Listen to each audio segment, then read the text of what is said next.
വെല്ലുവിളിയായി തീരുന്നത് D M കെക്കാണ്. ഒരു പക്ഷേ രാജേഷിലേക്ക് തിരിച്ചു വരാം. ഇപ്പോൾ ധന്യ രാജേന്ദ്രൻ, മാധ്യമപ്രവർത്തക, ന്യൂസ് മിനിറ്റ്, ഇപ്പോൾ ടെലിഫോൺ ലൈൻ ചേരുന്നു.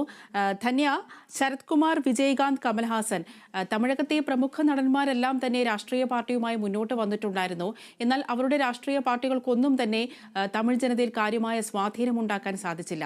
വിജയ് എന്ന നടൻ, അത് തമിഴകത്ത് വലിയൊരു ഫാൻ ബേസ് ഉള്ള ഒരു നടനാണ്. മാത്രമല്ല, വിജയുടെ ഫാൻസ് അസോസിയേഷൻ, വിജയ് മക്കൾ ഇയക്കം, അവർ തന്നെയാണ് ഇപ്പോൾ ഈ രാഷ്ട്രീയ പാർട്ടിയുമായി ബന്ധപ്പെട്ട പ്രവർത്തനങ്ങളെല്ലാം സജീവമായിരിക്കുന്നത്. വിജയ് ഉണ്ടാക്കിയ ഈ തമിഴകം വെട്രി കഴകം, അത് ഏത് രീതിയിലുള്ള ഒരു രാഷ്ട്രീയ മാറ്റമായിരിക്കും തമിഴകത്ത് ഉണ്ടാക്കാൻ പോകുന്നത്? നമ്മൾ മനസ്സിലാക്കേണ്ട ഒരു കാര്യം, ഇപ്പൊ ഈ പറഞ്ഞ ആക്ടേഴ്സ് ഒക്കെ ഇല്ലേ, കമൽഹാസൻ, ശരത് കുമാർ, വിജയകാന്ത്, ഇവരെ എല്ലാവരെയും താരതമ്യപ്പെടുത്തുമ്പോൾ വിജയ്ക്ക് ഒരു വ്യത്യാസമുണ്ട്. അതായത് വിജയ് അയാളുടെ പീക്കിൽ നിൽക്കുകയാണ്.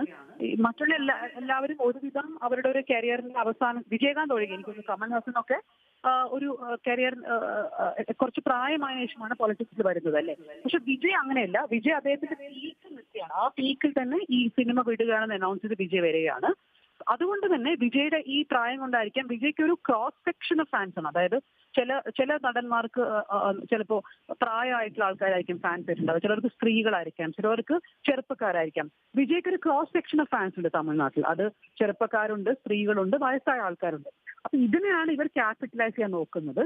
പിന്നെ അത് മാത്രമല്ല, ഈ ദ്രവീഡിയൻ പാർട്ടികളുടെ, അതായത് AIDMK, DMK, രണ്ട് ദ്രവീഡിയൻ പാർട്ടികളുടെയും രാഷ്ട്രീയം മടുത്തു നിൽക്കുന്ന ഒരു ജനസംഖ്യ ഉണ്ട് തമിഴ്നാട്ടിൽ. അതില്ലാന്ന് പറയാൻ പറ്റില്ല. അവർക്ക് BJP ഒരു ഓപ്ഷൻ അല്ല.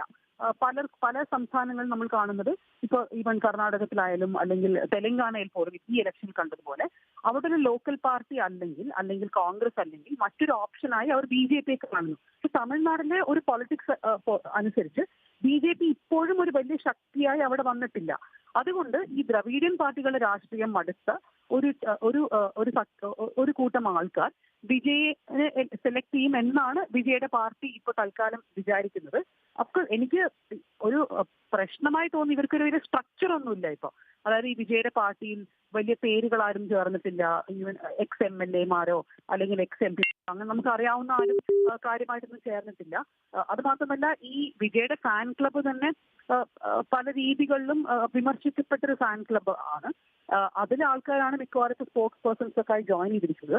അപ്പൊ ആ ഒരു ഫാൻ ക്ലബ് കൾച്ചറിനെ ഒരു പൊളിറ്റിക്കൽ കൾച്ചർ ആക്കി മാറ്റാൻ വിജയ്ക്ക് കഴിയുമോ എന്ന് എനിക്കറിയില്ല. വളരെ നന്ദി ധന്യ, താങ്കളുടെ അഭിപ്രായം അറിയിച്ചതിന്. നടൻ വിജയുടെ പാർട്ടിയായ തമിഴക വെട്രി കഴകത്തിന്റെ പതാക പുറത്തിറക്കിയിരിക്കുകയാണ്. ചെന്നൈ പനയൂരിലുള്ള പാർട്ടി ആസ്ഥാനത്ത് നടന്ന ചടങ്ങിലാണ് വിജയ് പതാക പുറത്തിറക്കിയത്. ചുവപ്പും മഞ്ഞയുമാണ് പതാകയുടെ നിറം. വാഗപ്പൂവിന് ഇരുവശത്തുമായി 2 ആനകൾ